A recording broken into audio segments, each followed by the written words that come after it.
Hello and welcome to another episode of the Cleveland Sports Bros podcast. I'm Matt alongside my brother Nick. Nick, how are you doing today? Great, excited to talk about Cleveland sports. Yep, and today is a special episode, our 20th episode. So we wanted to do a special show for our 20th podcast.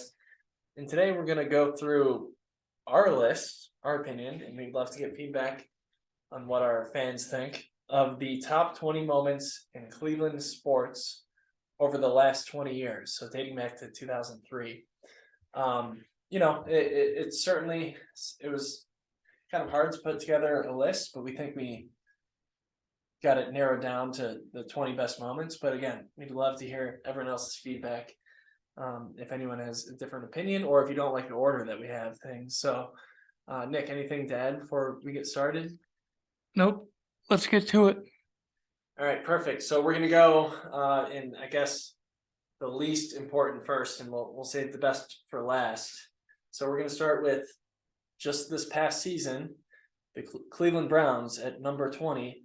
The Cleveland Browns game 1 against former quarterback Baker Mayfield and the Carolina Panthers. The game-winning field goal by Cade York, the rookie Cade York. Nick, tell us about what happened there.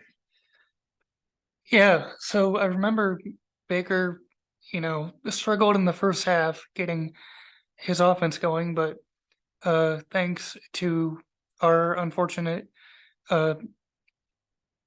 defensive struggles, he was able to get 2 go-ahead touchdowns, and I believe that put him up by a point. And Jacoby Brissett, had done all he could. The defense was really letting us down in the second half, but fortunate for the Browns, Cade York, who they drafted in the 4th round, was able to put through a 58-yard field goal to give Cleveland their first 1-0 start since 2004. Pretty amazing. Yeah, it was amazing, and unfortunately, the rest of the season wasn't all too great, but it gave fans a lot of hope. And like you said, just every year since what was it, 2004? Yes, they hadn't won their first game, so it was definitely nice to check that one off the list, and a great feeling when that happened. Let's move on to number 19 on the list. Nick, tell us about what happened there. So December 16th, 2007, also known as the Snow Bowl, played in Cleveland. The Browns faced the Buffalo Bills. And I remember listening to now Hall of Famer Joe Thomas saying this was one of his favorite games that he played in.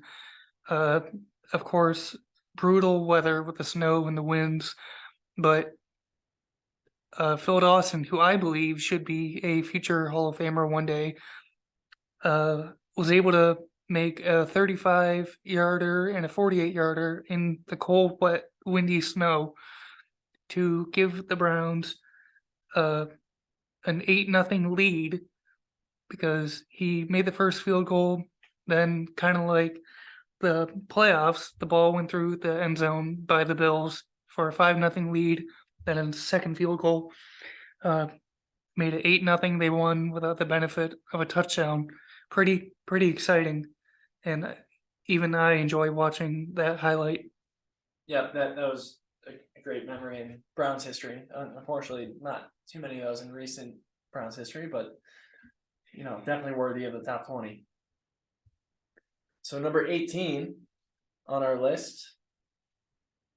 Nick, tell us about that. It deals with former legendary Indians shortstop Omar Vizquel, in a historic day for him.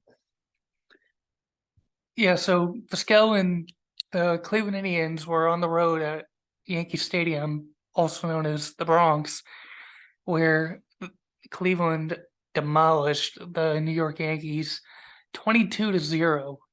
I don't have the exact inning by inning stats in front of me, but what makes this a big day for Vizquel was he was the first baseball player ever to collect 6 hits in a game against the Yankees on the road. Uh, I believe he had 4 RBIs. I remember looking at this and scored 3 runs. So again, a 22-0 win against one of the most feared teams in baseball, even still today, and that happened in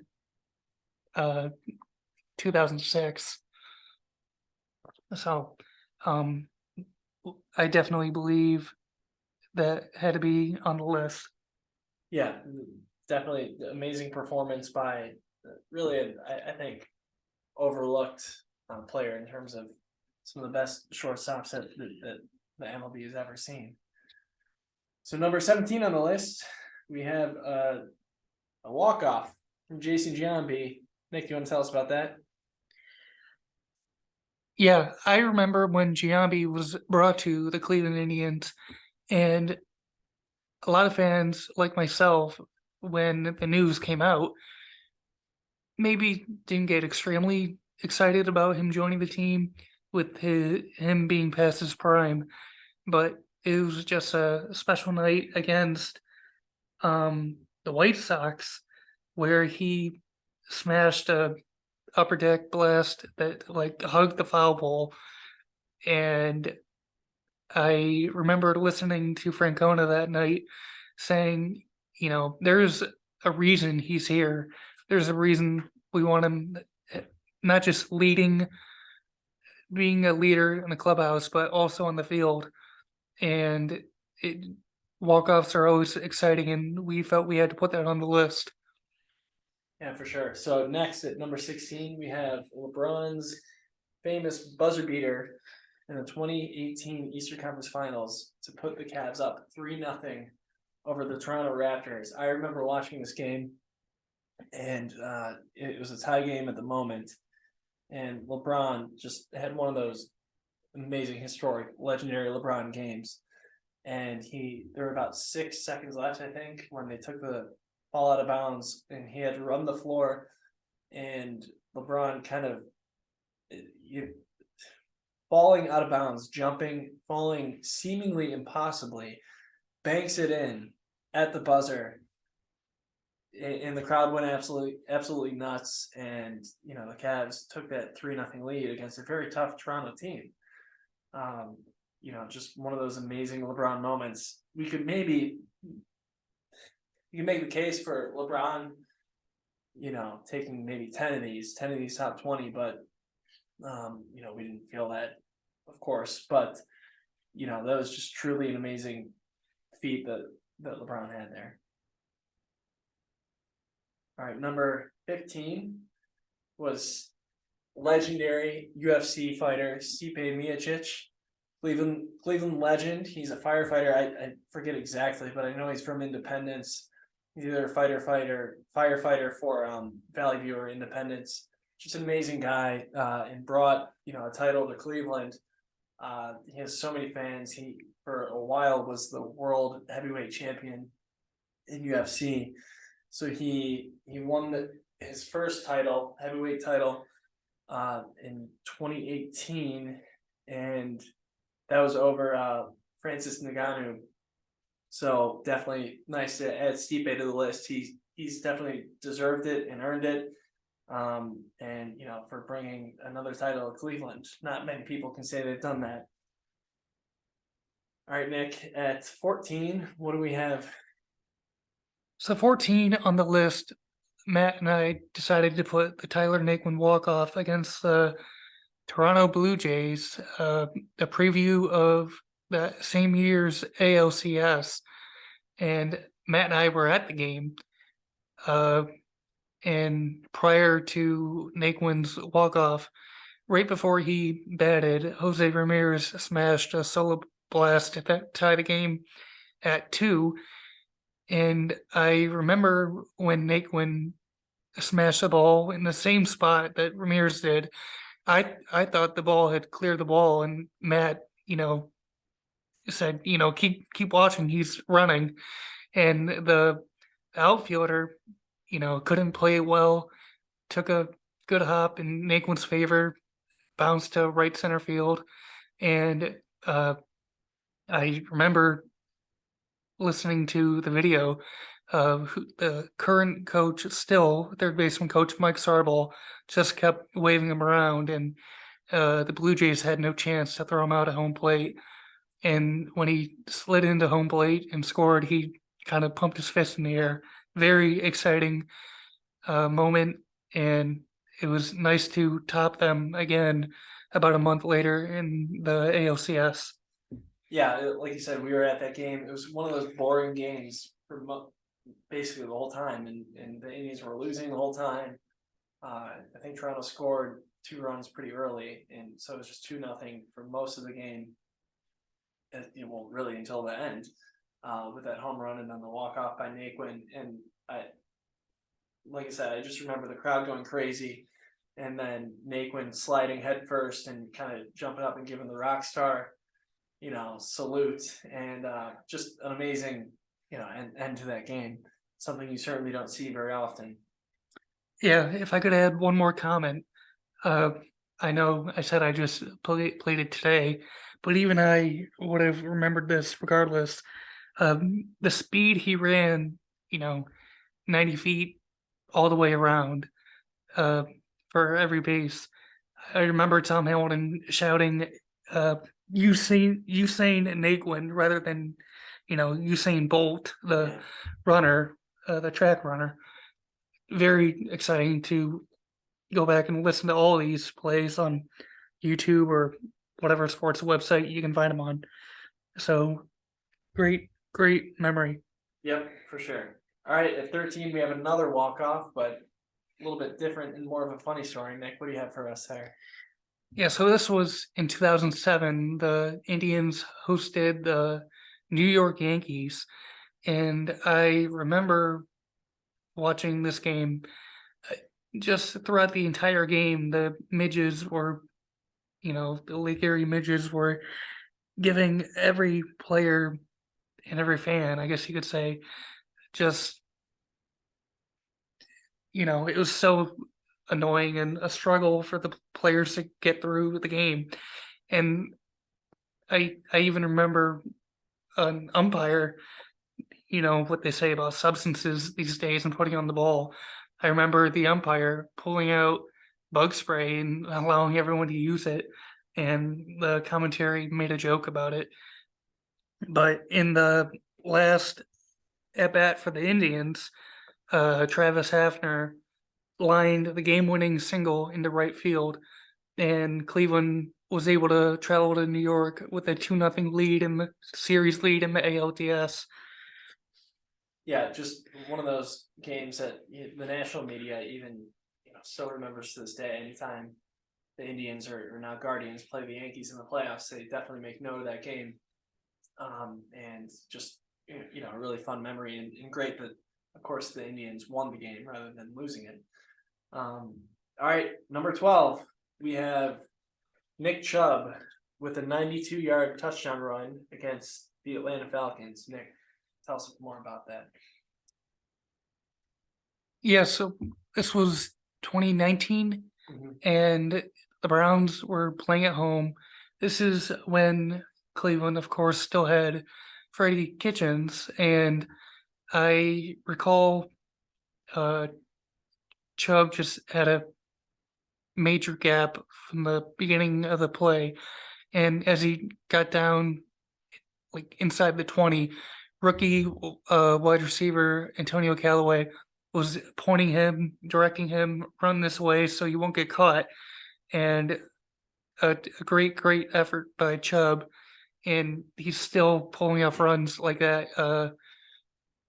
3 years later. Yep, and can't give enough praise to a guy like Nick Chubb.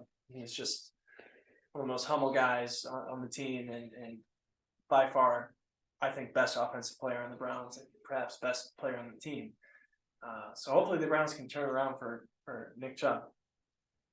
All right, number 11, we have the 2011 NBA draft, where the Cavs had the 1st and 4th overall pick. And special shout out I know fans will remember for the draft lottery, Cavs owner Dan Gilbert, his son Nick Gilbert, was part of the draft lottery, and he was a good luck charm, I guess. So the Cavs, I think, if I remember correctly, had a 0.17% chance of getting the first overall pick, and they got it. And of course, with that first pick, they selected Kyrie Irving out of Duke, and with the fourth pick, they drafted Tristan Thompson out of Texas.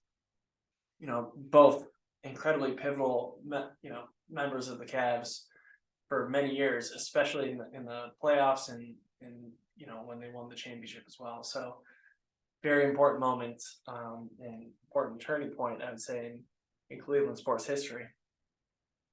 All right, number 10, Nick, tell us about what we have for that one. So number 10, we have winning streak, game number 22, the walk-off that Jay Bruce hit in extra innings. And before the game got to extra innings, I recall the Indians trailing and Lindor being down to his last strike. And of course, whether you were at the ballpark or not, everyone was on pins and needles, can they get this win? Can they keep the streak alive? And with Lindor's hit and Bruce's walk-off, they were able to get the job done. And I know when you look this up sometimes, there's still debate if Cleveland has the longest win streak in baseball. If you want to be accurate, I guess, they have the longest win streak without a tie, because way back then you could have ties, and that belonged to the 1916 New York Giants with 26. But just an amazing streak, and I think it was a very, very exciting. I know they couldn't keep it going after that, but to require only one walk-off win and to do it in the very final win of the streak. Yeah, Nick, you wrote a book about that, right? 22 Games of Fame. Very good book that every single Cleveland Indians, Guardians, or just Cleveland sports fan or just baseball fan should own if they don't already. All right, we're in the top 10. Well, below the top 10. Number 9, another, well, not walk off, but Frankie Lindor's historic grand slam. Nick, tell us about that. Yes, another Indians game I attended. This time I was with my sister, and here's kind of a little funny story I'd like to share. I remember losing 8-3, or the team was, I should say, and me being the big Cleveland Indians, now Guardians fan that I am, I was not happy. And I just told her, let's go home. We're not going to come back. And next thing you know, Lonnie Chisnall gets hit by a pitch to load the bases. And then, Lindor smashes it off the right field foul pole. And our seats were right there. So I was pretty excited. That still had us down 8-7. But the Indians were able to complete the comeback in extra innings and win 9-8 again against the very tough New York Yankees in a playoff game. Yeah, and that I remember watching that game and just being down the whole game, and I think like most fans were, and that would certainly be a lot higher on the list if they didn't go on to blow the series. They were winning 2-0 and then lost 3-2, unfortunately, but still an amazing moment. To watch, listen to the crowd and the calls for that. All right, number 8, we have LeBron James scoring 25 straight points and 29 out of the Cavs' last 30 against the heavily favored Detroit Pistons in the 2007 Eastern Conference Finals. I just remember watching that game. I couldn't actually watch the very end because I had schoolwork to do, but I heard it in the background and just, I was able to watch some of the replay and, look it up over the years, and just LeBron was still so early in his career, but he had such an amazing impact and just could clearly take over a ball game. And I always remember playing the Pistons and how looking back now after going through playing the Warriors, how kind of funny it seems, but the Pistons were always a feared team, and for LeBron to be able to do that, I'm not aware of many other players doing that sort of thing, at least in recent NBA history. Yeah, certainly not in our era. You could easily say without question, you know, LeBron was our Kobe or Magic, however you want to put it. But yeah, before us, I'll use the famous term, witnessing those big moments. That's what LeBron brought to Cleveland and more. Yep. All right, number 7. Nick, tell us what we have at number 7. So at number 7, the Cleveland Indians in 2013 hired former Boston Red Sox manager Terry Francona. And, again, one of these moments that I'll never forget, being the big Cleveland baseball fan that I am. I was in my apartment in Greensboro University in North Carolina, and I just remember getting an update or a text on my phone and just seeing the name Terry Francona. I didn't have to think twice about who that was. He was a very popular guy, still is today. And I remember thinking to myself, Cleveland finally did something right. And it didn't take long for him to prove it. And he's still proving it today. Yeah, I think he's bar none the best manager in baseball and has been for the past.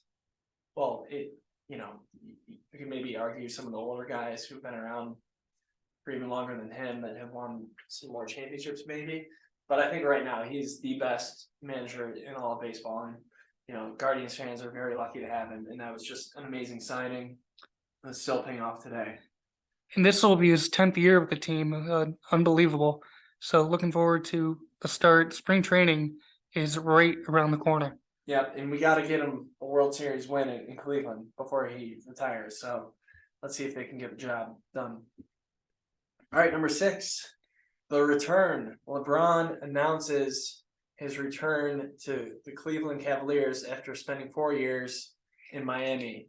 I think most Cleveland fans, it's one of those things where you remember where you were when you heard, where it was on Sports Illustrated that he, has that famous cover photo of him, with his championship rings from Miami, saying "I'm coming home," and that was just, people stopped working, people, started basically celebrating, partying, and a lot of fans, were very upset with LeBron, myself included, a few years prior when he left. But him being from Northeast Ohio and then coming back and then ultimately delivering a championship was just such an amazing thing. So that moment of him, deciding he would come back, and then all the moments after that with, those very fun seasons, was just amazing. So that's what we have at number 6. All right, top 5, Nick. What do we have? Top 5, we have 2018 Baker Mayfield's rookie year. He came into the game after Tyrod Taylor injured his knee. This was a home game against the New York Jets when Cleveland trailed 17-3, and Baker led the Browns to a comeback, which was ultimately their first win in 635 days. Crazy, still crazy to think that, but he was able to get the job done. And I remember in that game, the Browns ran basically the Philly special, and Baker caught it in the end zone for a 2-point conversion. So pretty exciting stuff. I know he's no longer with the Browns, but fans, including myself, still enjoy his highlights today. He had a big comeback win already with the LA Rams. So we'll see if he remains on the team, Los Angeles, this year. And I know, like I said, even though he's not part of our team, he still has a bright future. Yeah, and I was at the game. It was just, another one of those fans wanted that first overall pick to be playing, and he wasn't. And nothing against Tyrod Taylor, but I remember the stadium kind of just going crazy when Baker took the field. And winning that game was just amazing. And then unlocking the beer fridges that Bud Light did the promo. So that was, you know, a fun memory for Cleveland fans for sure. All right, number 4, we have the Browns beating the Pittsburgh Steelers in the playoffs in well, it was 2021 at this point, but the 2020-2021 season. Mhm. Nick, can you tell us a little more about that? Yeah, so what a time at that moment to be a Browns fan. I know that's hard to say, but it was the first time in uh, 18 years that they had made it to the playoffs, and Baker Mayfield, with a little help with the Steelers' struggles, was able to get the job done. I remember this was at the peak of the COVID era, and not just some of our best players, but our first year coach, Kevin Stefanski, had to uh, uh, not attend the game because he was sick, and they had Mike Prefer call the game, and they were able to get the job done. Uh, Baker had 3 touchdown passes and no interceptions and a QBR of 91. I just remember those stats from listening to myself. But very, very exciting game. Unfortunately, they could not get the job done against the Kansas City Chiefs. Yeah, unfortunately, but again, you know, watching that game, just to win in Pittsburgh was awesome as well. And they just beat Pittsburgh the week prior to clinch a spot in the playoffs. So that was great too. All right, top 3. Probably my favorite memory. Well, yeah, I personally I would put it as my favorite Cleveland sports memory, but perhaps not the best thing to happen in the past 20 years. But that would be Rajay Davis's Game 7, 8th inning, game-tying home run to the left field against Aroldis Chapman and the Chicago Cubs. Just an amazing moment. The Indians were losing all game, you know, pretty much, and they had blown a 3-1 lead. It was tied 3-3 at Game 7. You know, we were surrounded, unfortunately, by Cubs fans in our own home ballpark. But Nick, we were there, and tell us a little more about what you remember. Well, I just remember feeling like, even with the type of power Davis had, that he had no chance against Chapman, who was literally pitching 105 miles per hour. And the moment, certainly when I was attending the game with you, but even when you watch the highlights today, it just gives you chills. The excitement from the dugout, the fans. I just uh, certainly I wish we would have won the game, but also on top of that, unfortunately, I think Cleveland Indians fans were a little greedy and sold their tickets. And like you said, we were surrounded by Cubs fans. I kind of wish we would have had a little more home field advantage. And who knows, we could have got the job done. But also, what people remember from that game is the rain delay. I'm not really sure. Some people say it never rained at all. Some people say, you know, there was no point in calling it because it was the last game of the season, regardless. I agree with that. We were under Yeah. we were under the cover, so we couldn't feel if it was raining or not. So you know, we'll take other people's word for it that we heard that it never actually rained, but even if it did, it was only a little bit. So unfortunately, we'll have to live with that. But you know, still, just I'll never forget that moment. You knew it was gone. And looking back, I encourage everyone to watch a replay.